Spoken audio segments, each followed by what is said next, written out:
नमस्कार। प्रादेशिक समाचार के साथ मैं नीलम कुमार। पहले मुख्य समाचार। मेडिसिन फ्रॉम द स्काई योजना के तहत देश में पहली बार ड्रोन से वैक्सीन और अन्य औषधियां प्राथमिक स्वास्थ्य केंद्रों तक पहुंचाई जाएंगी। दक्षिण पूर्व रांची रेल मंडल ने 8 स्पेशल ट्रेनों के परिचालन में दिया अवधि विस्तार, जो जनवरी 2022 तक के लिए होगा। राज्य भर में राष्ट्रीय लोक अदालत के आयोजन में 55,151 मामलों का निपटारा हुआ, जिसमें 107 करोड़ रुपए मिला राजस्व। और देश में अब तक 73 करोड़ 73 लाख से अधिक लोगों को कोविड रोधी टीके लगाए गए। और अब समाचार से पहले एक जरूरी संदेश। देश भर में 18 वर्ष से अधिक आयु के सभी लोगों के लिए सरकारी केंद्रों में निःशुल्क टीकाकरण अभियान चलाया जा रहा है। हमारे युवा श्रोताओं से अपील है कि वे कोविड रोधी टीका जरूर लगवाएं और दूसरों को भी इसके लिए प्रेरित और सहयोग करें। कोरोना महामारी के प्रति आप कोई भी लापरवाही न बरतें, क्योंकि कोरोना अब भी हमारे लिए बड़ा खतरा बना हुआ है। जब तक आवश्यक न हो, घर से बाहर न निकलें और इन आसान उपायों का पालन करें। मास्क लगाएं, 2 गज की सुरक्षित दूरी बनाए रखें, बार बार हाथ धोएं और चेहरा साफ रखें। कोविड से संबंधित जानकारी और मार्गदर्शन के लिए राष्ट्रीय हेल्पलाइन काम कर रही है। इनके नंबर हैं 011-2397-8046 और 1075। इसके अलावा राज्य हेल्पलाइन नंबर 104 डायल कर समस्या का त्वरित समाधान लिया जा सकता है। और अब समाचार विस्तार से। केंद्रीय नागरिक उड्डयन मंत्री ज्योतिरादित्य सिंधिया ने तेलंगाना के विकाराबाद में मेडिसिन फ्रॉम द स्काई योजना का शुभारंभ किया। इसके तहत वैक्सीन और अन्य औषधियां ड्रोन के जरिए प्राथमिक स्वास्थ्य केंद्रों तक पहुंचाई जाएंगी। देश में अपनी किस्म की इस पहली परियोजना में ड्रोन के इस्तेमाल से 500 मीटर के आगे तक औषधियां पहुंचाने की संभावना का पता लगाया जाएगा। केंद्र सरकार ने उपभोक्ताओं को उचित मूल्य पर खाद्य तेलों की उपलब्धता सुनिश्चित कराने के लिए क्रूड पाम, सोयाबीन और सूरजमुखी तेल पर मानक दर कम कर 2.5% कर दी है। रिफाइंड पाम, सोयाबीन और सूरजमुखी तेल पर शुल्क की मानक दर घटाकर 32.5% कर दी गई है। नई दरें कल से प्रभावी हो जाएंगी। केंद्र सरकार ने कच्चे पाम तेल पर कृषि उपकर 17.5% से बढ़ाकर 20% कर दिया है। वर्ष 2021-22 के दौरान अंतर्राष्ट्रीय और घरेलू स्तर पर खाद्य तेलों के दाम ऊंचे रहे हैं, जो मुद्रास्फीति और उपभोक्ता के संदर्भ में चिंताजनक है। खाद्य तेलों पर आयात शुल्क एक महत्वपूर्ण कारक है, जिसका खाद्य तेलों की कीमतों पर प्रभाव पड़ता है। बढ़ती कीमतों के प्रभाव से निपटने के लिए इस वर्ष फरवरी से अगस्त तक कई कदम उठाए गए हैं। देश के 75वें स्वाधीनता दिवस समारोहों के उपलक्ष्य में आजादी का अमृत महोत्सव के अंतर्गत प्रादेशिक समाचार एकांश आकाशवाणी रांची द्वारा स्वाधीनता संग्राम और उसके गौरवशाली इतिहास पर 18 अगस्त से साप्ताहिक अमृत महोत्सव क्विज का शुभारंभ किया गया है। आजादी का अमृत महोत्सव।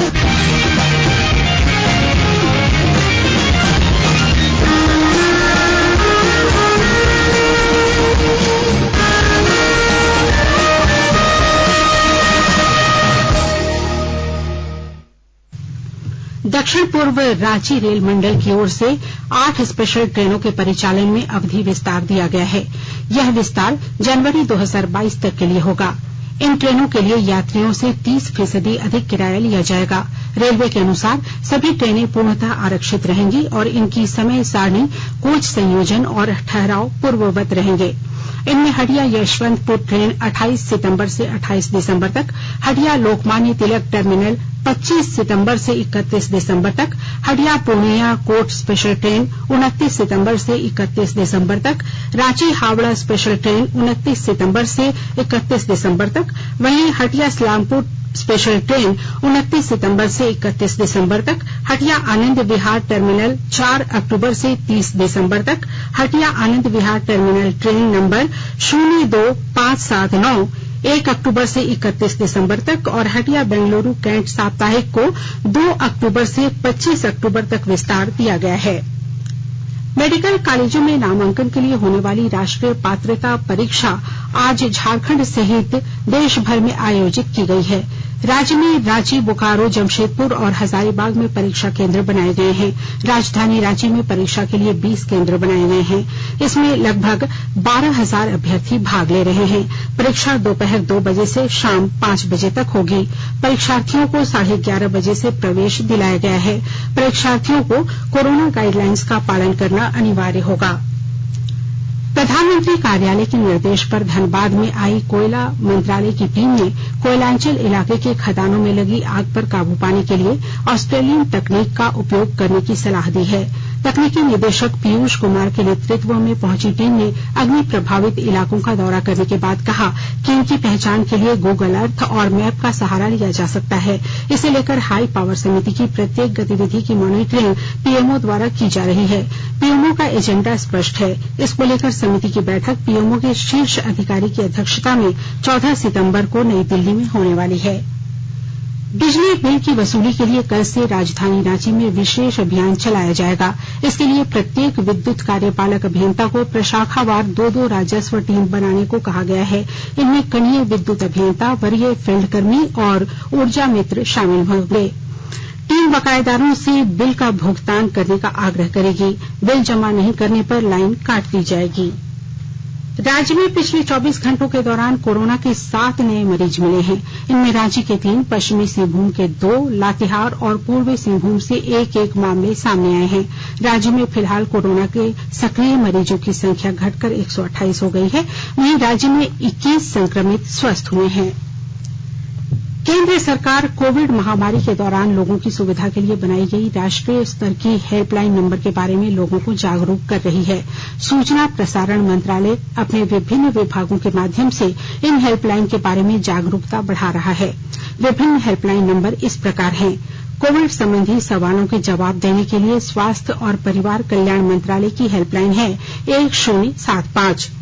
राज्य हेल्पलाइन नंबर है 104। महिला और बाल विकास मंत्रालय की चाइल्ड हेल्पलाइन है 1098। वरिष्ठ नागरिकों के लिए सामाजिक न्याय और आधिकारिता मंत्रालय की हेल्पलाइन है 14567। मनोवैज्ञानिक सहायता के लिए राष्ट्रीय मानसिक स्वास्थ्य और तंत्रिका विज्ञान संस्थान निम्हांस का नंबर है 0804 611007। आयुष कोविड परामर्श हेल्पलाइन नंबर है 14443 और MyGov WhatsApp help desk number है 9013151515। आकाशवाणी के ताजातरीन समाचारों के लिए आप हमारी वेबसाइट newsonair.com पर लॉग ऑन कर सकते हैं। ताजा समाचार Twitter handle @AIR News Alerts और Facebook page all India radio news पर भी उपलब्ध है। आप प्रादेशिक समाचार एकांश के ट्विटर हैंडल @AIR News_Ranchi और फेसबुक, इंस्टाग्राम पेज तथा YouTube channel AIR News Ranchi पर भी हमारे बुलेटिन सुन सकते हैं। प्रादेशिक समाचार आप आकाशवाणी रांची से सुन रहे हैं और अब पेश है कोरोना से बचाव के कुछ संदेश। कोविड-19 से बचाव और सुरक्षित रहने के 3 उपाय। मास्क लगाएं, 2 गज दूरी है जरूरी, सुरक्षित दूरी रखें, हाथ और मुंह साफ रखें।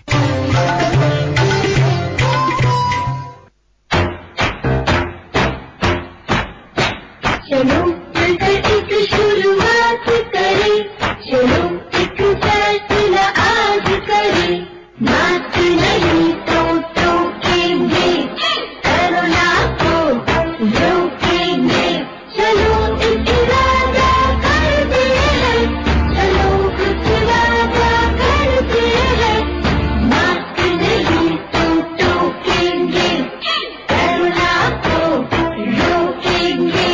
भारत सरकार द्वारा जनहित में जारी। राज्य भर में कल राष्ट्रीय लोक अदालत का आयोजन किया गया। इस दौरान राज्य की अदालतों में 55,151 मामलों का निपटारा किया गया। इस दौरान 107 करोड़ रुपए के राजस्व की वसूली की गई। रांची के सिविल कोर्ट में आयोजित लोक अदालत में कुल 13,969 मामलों का निष्पादन किया गया। इनमें मुकदमों के 7,752 मामले और 6,217 लंबित मामले शामिल थे। इनमें आपराधिक मामले, ट्रैफिक, उत्पाद, धन संपत्ति, मापतौल, रेलवे और बैंकिंग के मामले थे। इधर गिरिडीह व्यवहार न्यायालय में आयोजित लोक अदालत में बैंक ऋण, न्यूनतम मजदूरी भुगतान, बिजली बिल, मोटर वाहन दुर्घटना आदि से संबंधित मामलों का निष्पादन किया गया। गुमला जिले में भी लोक अदालत का आयोजन किया गया। इसमें बैंक कर्ज, लोन माफी, बिजली भुगतान, सड़क दुर्घटना, आपराधिक मामले, पारिवारिक मामले आदि से संबंधित अलग अलग पीठों में कुल 529 मामलों का निष्पादन किया गया। इधर धनबाद सिविल कोर्ट में भी लोक अदालत का आयोजन हुआ। इसमें कोरोना काल में अपने अभिभावकों को गंवा देने वाले 29 बच्चों को अनुकंपा के आधार पर नियुक्ति दी गई। साथ ही कोरोना से मरने वाले 9 बीसीसीएल कर्मियों के आश्रितों को 15 लाख रुपए का मुआवजा दिया गया। इधर नालसा और झालसा के निर्देश पर गढ़वा जिले में भी राष्ट्रीय लोक अदालत का आयोजन हुआ। इसमें 13 बेंचों के माध्यम से लगभग 1300 मामलों का निष्पादन हुआ और 1.5 करोड़ राजस्व की प्राप्ति हुई। जामताड़ा जिले में भी राष्ट्रीय लोक अदालत में आपसी समझौतों के आधार पर 551 लंबित मामलों का निपटारा किया गया। इनमें अर्थदंड के रूप में 74,10,337 रुपए वसूल किए गए। इधर लोहरदगा जिले में आयोजित राष्ट्रीय लोक अदालत में 654 मामलों का निपटारा किया गया। इनमें मुकदमे और लंबित मामले शामिल थे। मामलों के निष्पादन में 1,21,31,218 रुपए की वसूली की गई।